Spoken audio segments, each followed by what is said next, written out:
সংসারের অভাব ঘোচানো আর ৩ কন্যার মুখে হাসি ফোটানোর স্বপ্ন নিয়ে ইউরোপে পাড়ি জমিয়েছিলেন জিন্নাত খান খোকন। কিন্তু সেই স্বপ্নের যাত্রা শেষ হলো মর্মান্তিক এক দুর্ঘটনায়। ঋণের বিপুল চাপ আর মানসিক হতাশায় ইতালিতে গলায় ফাঁস দিয়ে আত্মহত্যা করেছেন তিনি। এখন দূর পরবাস থেকে প্রিয়জনের মরদেহ দেশে ফিরিয়ে আনার মতো ন্যূনতম অর্থও নেই এই অসহায় পরিবারটির কাছে।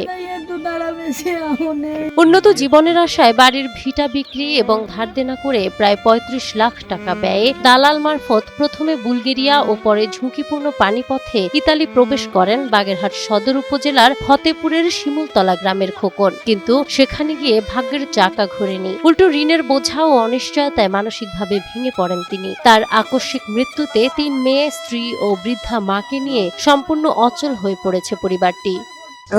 ওরা বলেছে টাকা লাগবে, ওরা বলেছে টাকা দেওয়া লাগবে, আপনার 7 লাখ টাকা খরচ হবে, আপনারা এই লাশ এসে নিতে হলে আপনারা 7 লাখ টাকা দেবেন, আর আমরাও এদিক থেকে কিছু দেবো, আপনাকে 7 লাখ দেওয়া লাগবে। কিন্তু ভাই আমার তো 7টা টাকা দেওয়ার ক্ষমতা রাখি নেই।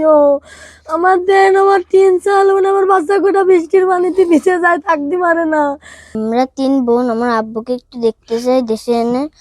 আপনাদের উপর এতটুক দাবি যে আমার আব্বুকে যেন একটু দেশে আনে। উপার্জনক্ষম একমাত্র মানুষকে হারিয়ে পরিবারটি এখন মানবেতর জীবনযাপন করছে। খোকনের মরদেহ দেশে ফিরিয়ে আনতে সরকারের সংশ্লিষ্ট দপ্তর, প্রবাসী কল্যাণ মন্ত্রণালয় এবং সমাজের বিত্তবানদের প্রতি দ্রুত আর্থিক সহায়তার জোর আহ্বান জানিয়েছে এলাকাবাসী।